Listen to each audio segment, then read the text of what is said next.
भोजपुरी हा हमर माँ, भोजपुरी हा हमर माँ, भोजपुरी हा हमर माँ, अरे माँ के प्रणाम हमार। इनकरे से शुरू होवेला, इनकरे से शुरू होवेला रोज के जीवन हमार। नमस्ते। भोजपुरी और बर्तब में आप सब लोग के स्वागत बाटे। देश में सैनिटरी संकट जारी बा।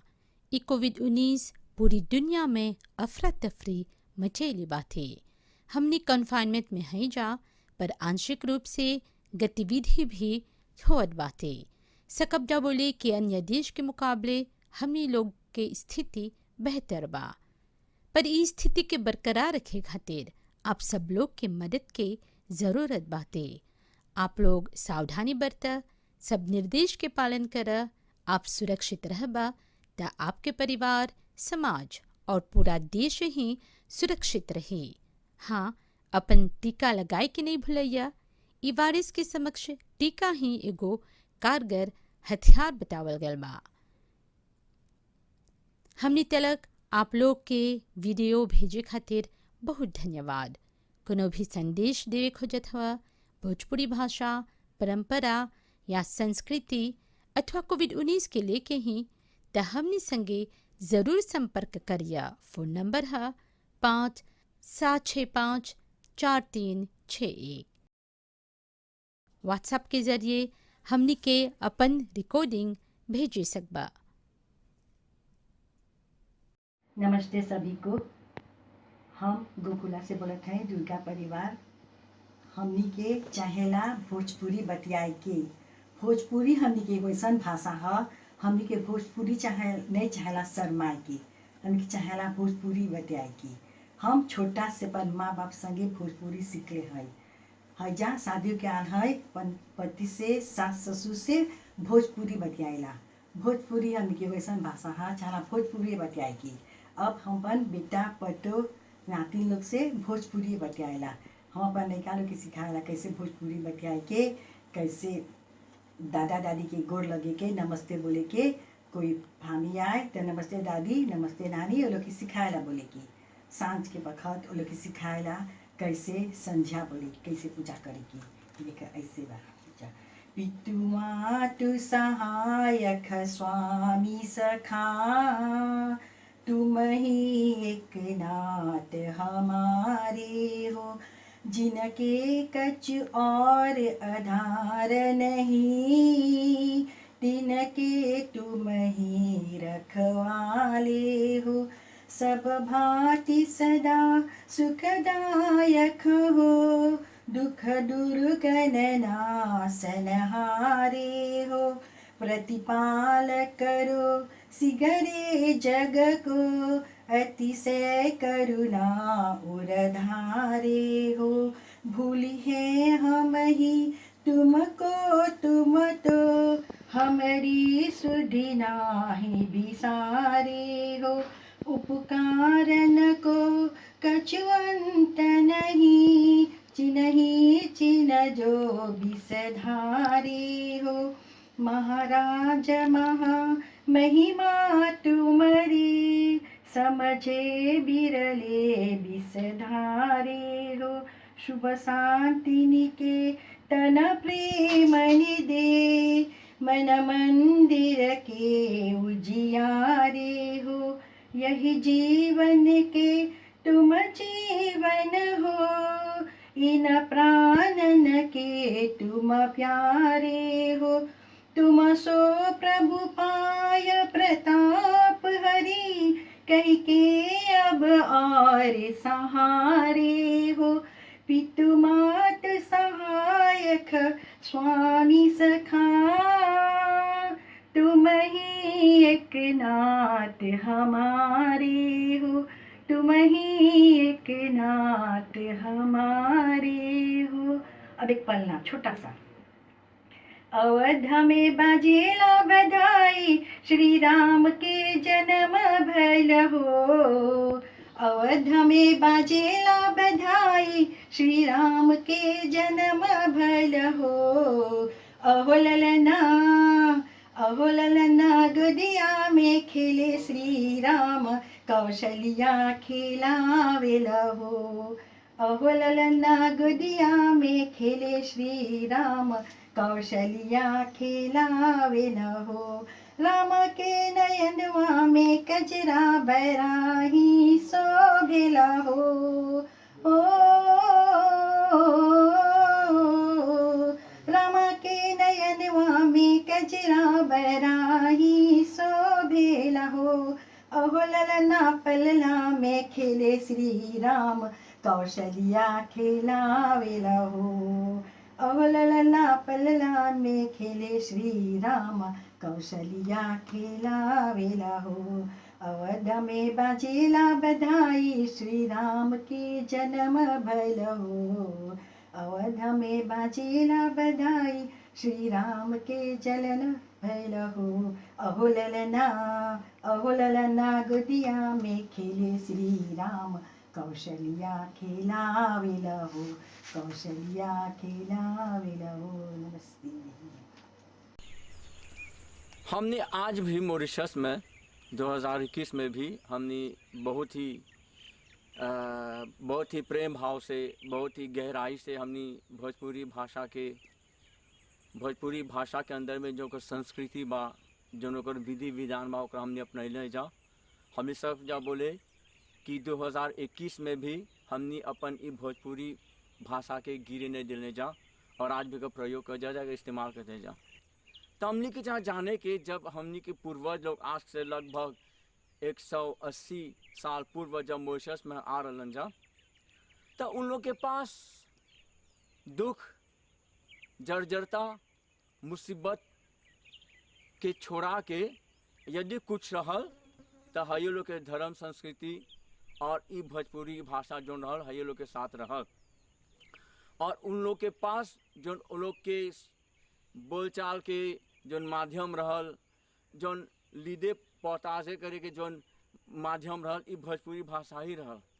कारण कि जैसे आज हमनी के पास हर प्रकार की सुविधा बा, हर प्रकार के फैसिलिटी बाटे, तरह तरह के टेक्नोलॉजी बा, पोता बा, लैपटॉप बा, टेलीविज़न बा, इंटरनेट बा। उस समय में तो लोग के पास इन्हें रहल। तो वो लोग के सबसे बड़ा शक्ति, वो लोग के सबसे बड़ा ताकत, वो लोग के सबसे बड़ा कम्युनिकेशन के जो माध्यम रहल, ये भोजपुरी भाषा ही रहल। और वो जर्जर अवस्था में भी, वो दुख के घड़ी में भी हमनी के पूर्वजन लोग अपन ई भोजपुरी भाषा के गिरे नहीं दिलन जा। यदि सही रूप में, सही माने में जब हमनी सोचब जा कि हमने अपन बड़ जना लोग के, अपन पूर्वज लोग के एगो श्रद्धांजलि, एगो याद, एगो कुछ कीमत वाला चीज देवे चाहब जा, तो हमनी के चला भोजपुरी भाषा के अपनैले रहे के। ई एगो साधारण भाषा ने, एगो संस्कार वाला भाषा है। एकर में जो मिठास बा, एकर में जो बड़प्पन बा, ओकर बारे में हमनी जितना बोलब जा वो कम होइले जाला। हमनी के ई भी चला याद करे के कि एगो समय जब हमनी के पूर्वज लोग के बीच में मनोरंजन के कोनो खास माध्यम ने रहल, जब उन लोग के पास में सकेला और कोनो बड़ा संसाधन ने रहल, तो ई जोन भोजपुरी भाषा रहल उन लोग के बहुत मनोरंजन प्रदान करत रहल गमट के रूप में। हालांकि आज के युग में बहुत इने गिने तौर पर गमट रगल बाते, पर 50 साल पहले जब जा तो जहाँ भी शादी ब्याह हुए, जहाँ भी विवाह हुए, जहाँ भी कोनो खास प्रोग्राम हुए, तब गमट चलता। और भले ही कोनो व्यक्ति उस सकेला हौ सदिया में, हौ प्रोग्रामों में, हौ कार्यक्रमों में वह बीते ने बा, ओकरा बुलावल ने गल बा। मैं जब सुनी अमुक गांव में, फलाना गांव में अमुक व्यक्ति के यहाँ शादी ब्याह बार गमट होता, तो वो कोनो न कोनो प्रकार से चल आवतन। और जब मनोरंजन के बात कर जा, जब प्रचार प्रसार के बात कर, जब इतिहास के बात कर जा, तो हमने के चाला हमने के देश के जो एम्बेसी बा ओकरा चला कोनो भी कीमत पर, कोनो भी हाल में नहीं भुलाए के। कारण कि ये भोजपुरी भाषा के प्रचार प्रसार में, एक फैलाव में एम्बेसी की एगो बहुत ही बढ़िया और अद्वितीय एगो एगो एगो एगो बहुत ही बढ़िया अथी सहयोग बाटे। एम्बेसी के जितना बोलब जो बारे में उतना ही कम पड़ी। कारण कि हम देखा जाए जा कि आज तरह तरह के प्रोग्राम के आयोजन करके एम्बेसी जोन बा ये भोजपुरी भाषा के और भी सशक्त और भी ताकतवर बनने जाता।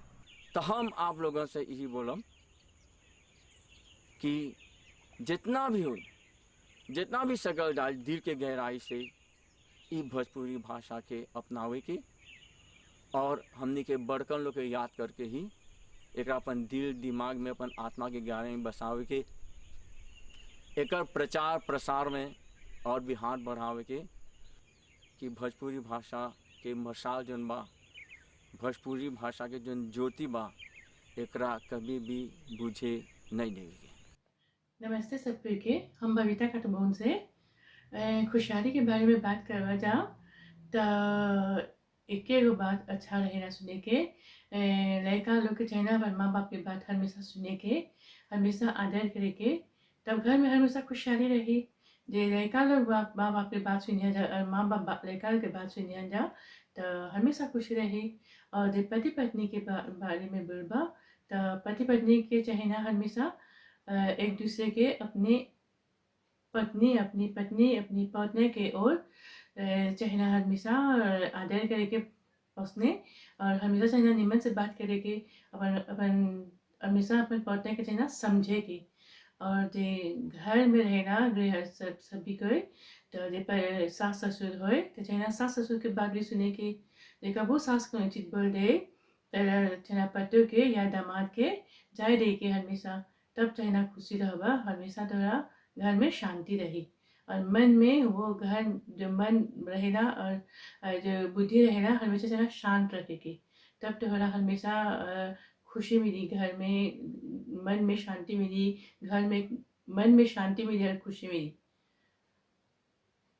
यही से इतनी रहा। नमस्ते। सभी दर्शकों को सादर से प्रेम नमस्ते। आशा करत है कि आप सभी लोग कुशल मंगल में होई बजा। हमार नाम है कविराज खेदू। आज हम भोजपुरी के हई कार्यक्रमों में भाग लेवत हई और आशा करत है कि तो लोगों के हई कार्यक्रमों अच्छा बुझाई। आज का विषय बा पुत्र। तो चली जा एगो वेद मंत्र के द्वारा पुत्र के बारे में जानकारी प्राप्त करी जा। मंत्र इस प्रकार से है।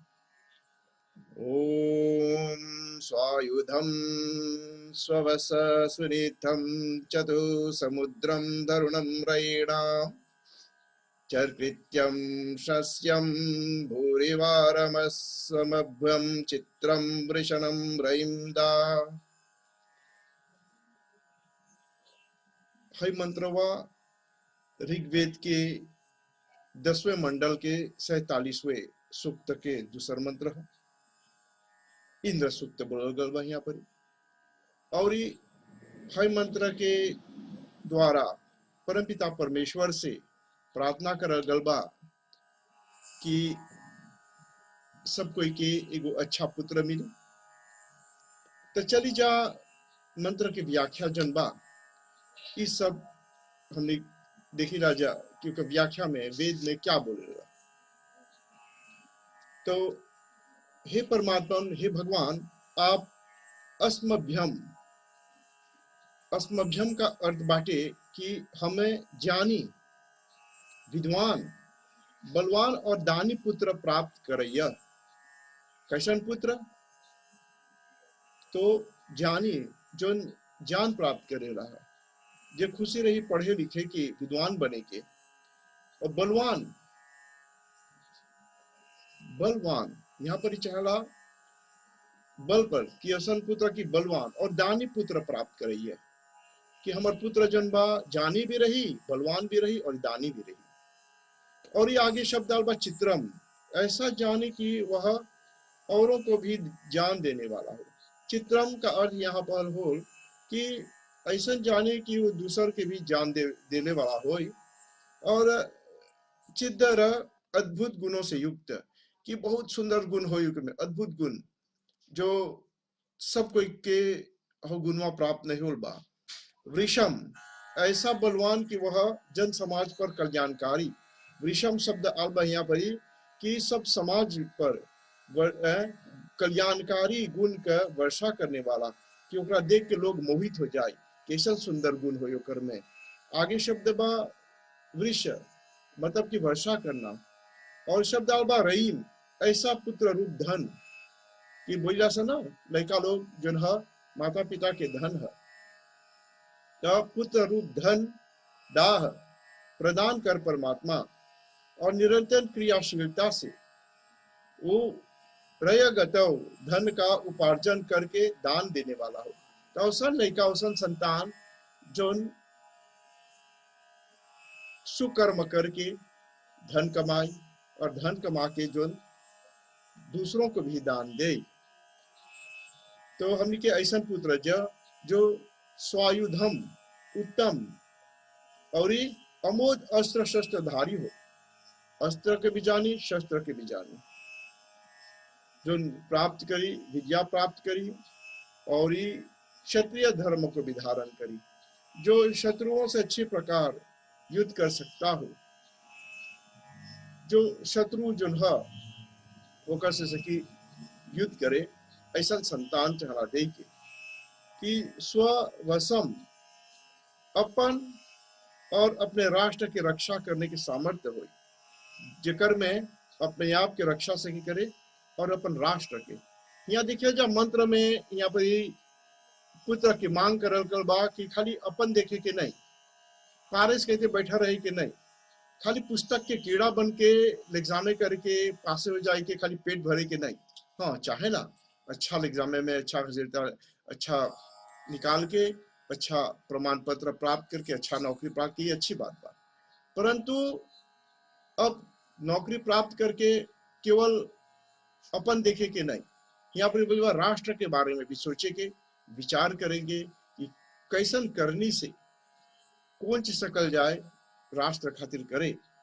और ये आगे शब्द बाटे सुनिथम, जो सुपदगामी, सुपद जो अच्छा सीमा पर चली, ऐसा गो प्रजा, ऐसा गो संतान, ऐसा गो पुत्र जो सुपदगामी पर चली और सदाचारी हुई, ओकर आचार अच्छा हुई। और चतु समुद्रम, जिसका यश चारों समुद्र था, जिसका यश कैसे श्री रामचंद्र जी के यश चारों तरफ फैले रहा। हमने बोला सा ना कि हमने के यश और बल दोनों दे के, यशो बलम, कि परमात्मा से यश और बल दोनों की प्राप्ति के लिए हमने मांग करेला सर, कि बल के साथ साथ हमको यश हो, जेकर हमने के यश भी फैली, बल के साथ साथ अच्छा कर्म करब सर तो हमने के यश फैली।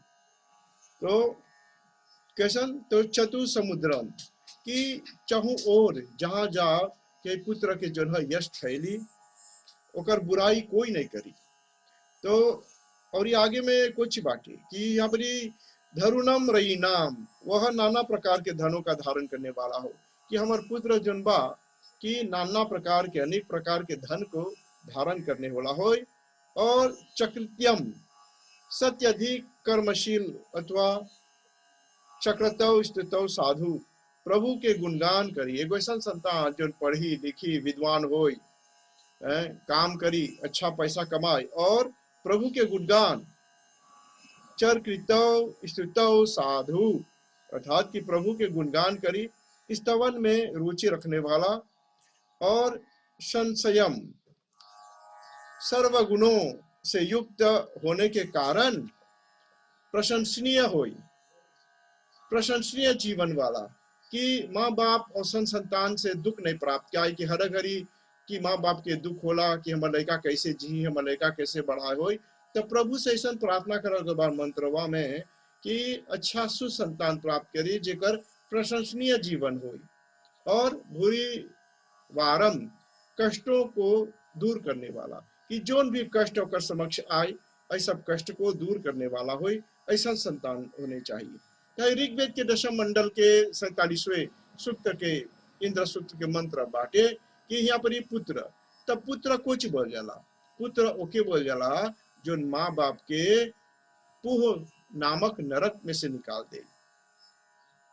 लड़का रहेला तो लड़ते रहेला, बेटा होला तो बंटवारा चाहेला, परंतु यहाँ पर ही पुत्र के मांग करल बा कि मनुष्य विवाह करेला तो परमात्मा से पुत्र के मांग करेला। पुत्र कौन?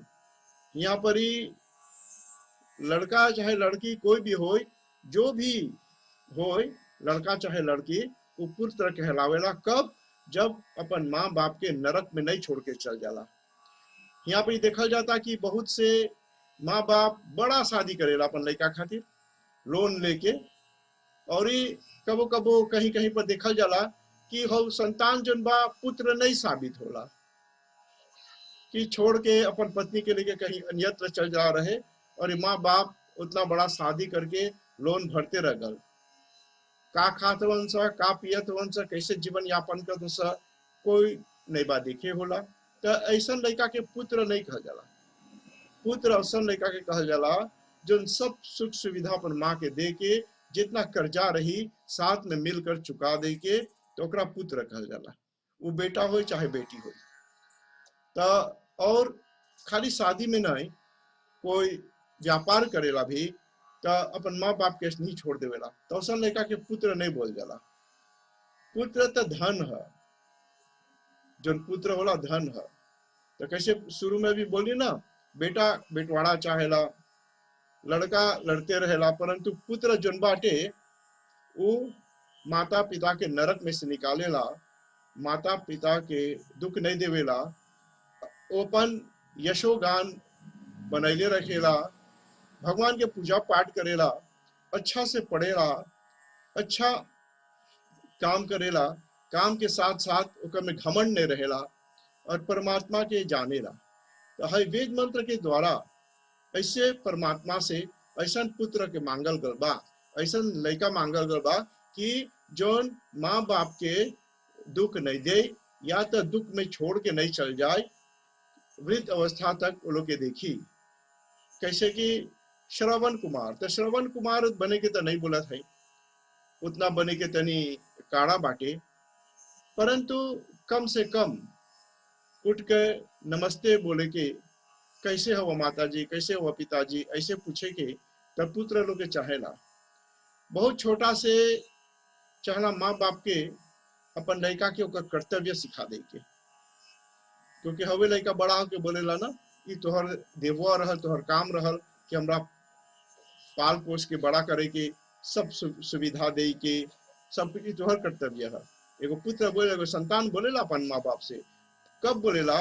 जब माँ बाप नहीं सिखावेला अपन संतान के कि तोर कर्तव्य है शाम सवेरे संध्या करे के, ब्रह्म ज्ञान प्राप्त करे के, पढ़ लिख के विद्वान बने के, और आगे चलकर अच्छा यश कमाई के, अच्छा नाम कमाई के। क्योंकि अभी के माँ बाप अपन लड़का से ढेर नहीं चाहेला, क्योंकि अभी सरकार भी काफी में अच्छा से देखा तो जा बड़े बुजुर्ग के जे काम छोड़ देता, पेंशन इत्यादि मिलता, तो अभी कौन चीज चाहेला? वो माँ बाप चाहेला कि उनका संतान सुख में रही, संतान के सुख में ही माँ बाप के सुख बाटे। तो आज के है कार्यक्रम रहल पुत्र। पुत्र वही जो माँ बाप के पुह नामक नरक में से निकाल दे, नरक में होकर नहीं ढकेली। तो ऐसे हमने ईश्वर से प्रार्थना कैला। तो सब कोई सुन जा, हमरा बहुत बहुत धन्यवाद। सब कोई के नमस्ते और शुभ दिन। आगे मौका मिली तो और ऐसा कार्यक्रम लेके आवत जा। ओम शांति शांति शांति। दुनिया में कौन ऐसा आदमी बते जो सुख नहीं चाहेला? खाली मनुष्य ही नहीं, पशु पक्षी कीड़ा मकोड़ा चूहा मांगूस सब जितना जीव जंतु बते सब कोई सुखी से रहे के खुशी रहन जा। कोई आदमी ने बोला या प्रार्थना करेला कि भगवान हमारा सुख दूर कर दा, कोई नहीं बोला। या कोई बोली भगवान बहुत सुख बते हमारा सुख तो नहीं घटा दे, नहीं।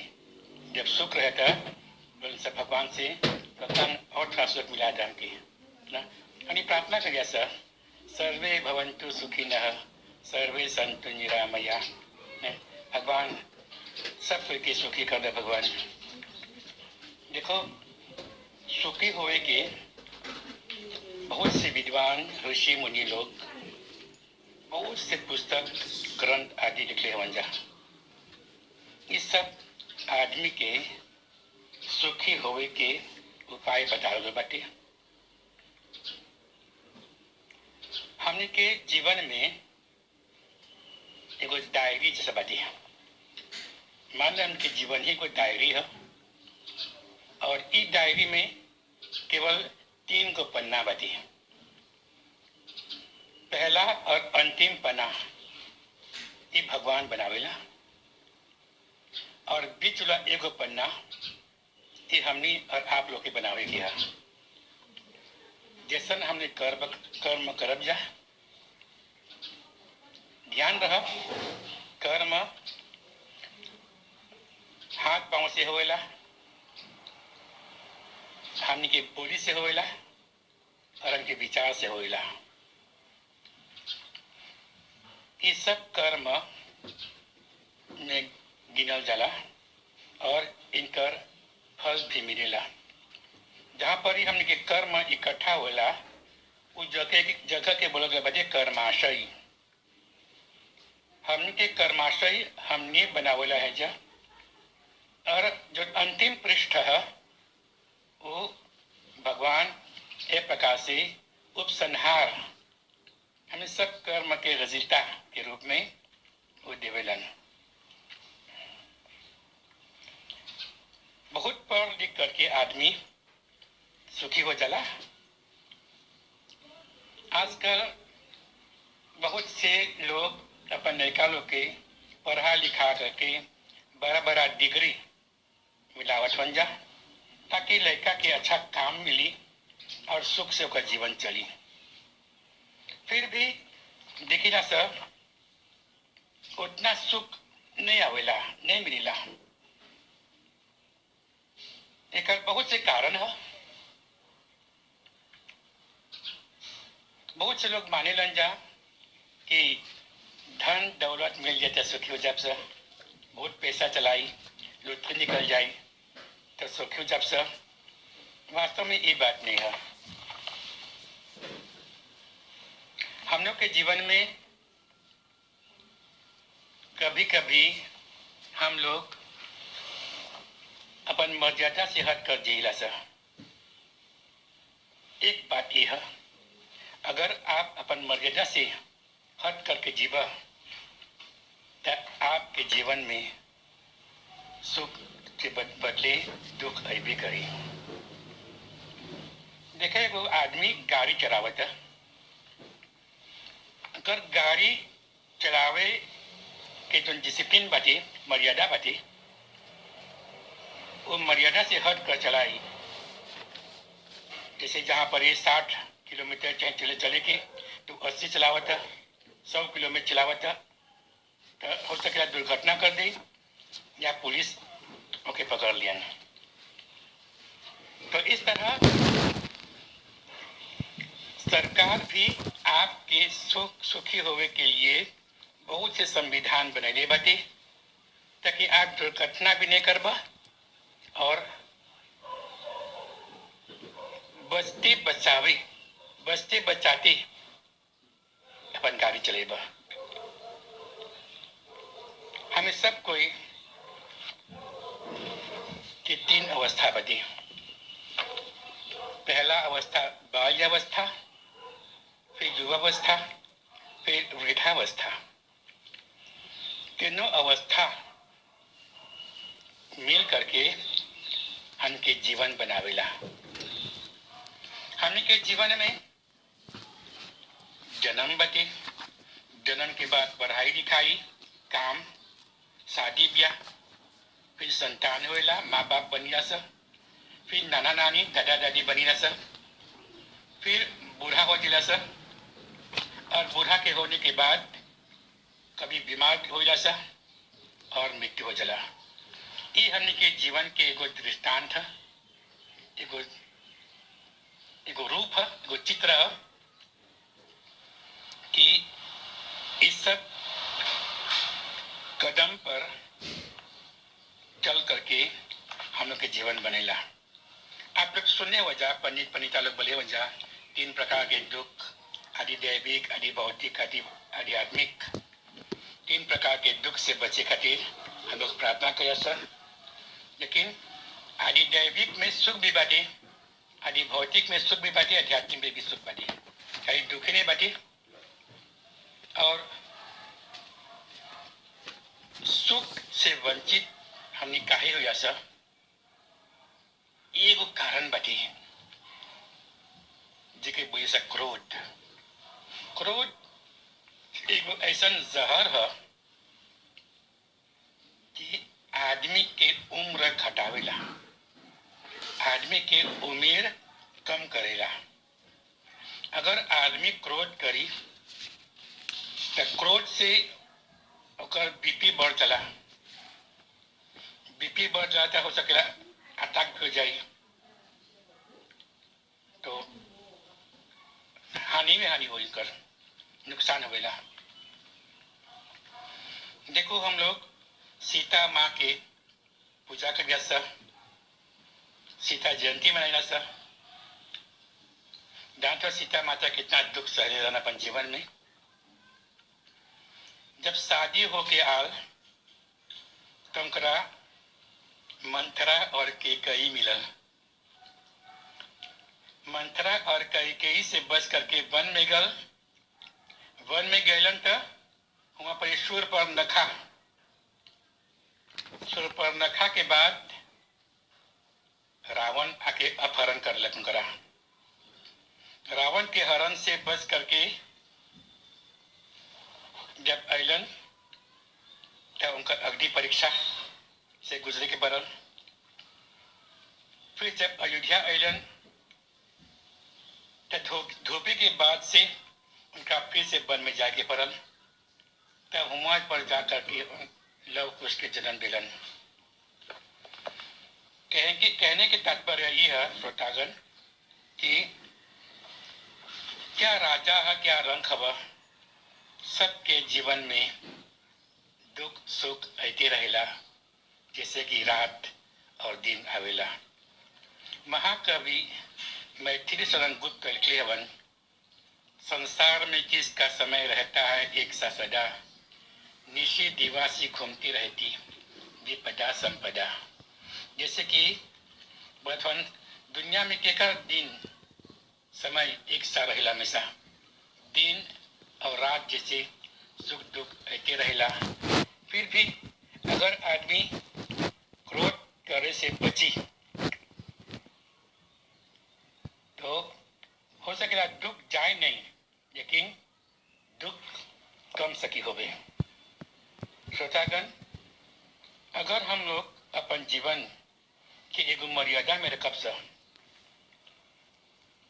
चलो हम लोग कसम खाब सा कि हमेशा मुस्कुराब सा, हंसब सा, दूसर के हंसाब सा। इससे आदमी के क्रोध भी शांत हो जाला। क्रोध को शांत करे खातिर कोई आदमी तोहर पर क्रोध करी, ओकर सामने मुस्कुरा देना, देखो अगर क्रोध ठंडा हो जाला। आप लोग के ध्यान के लिए बहुत धन्यवाद। इति ओम शाम। आज खातिर इतना ही। सुरक्षित रहिए, खुश रहिए और अपन संदेश भेजे के नहीं भूलिए। नमस्ते। भोजपुरी हा हमर माँ, भोजपुरी हा हमर माँ, भोजपुरी हा हमर माँ। अरे माँ के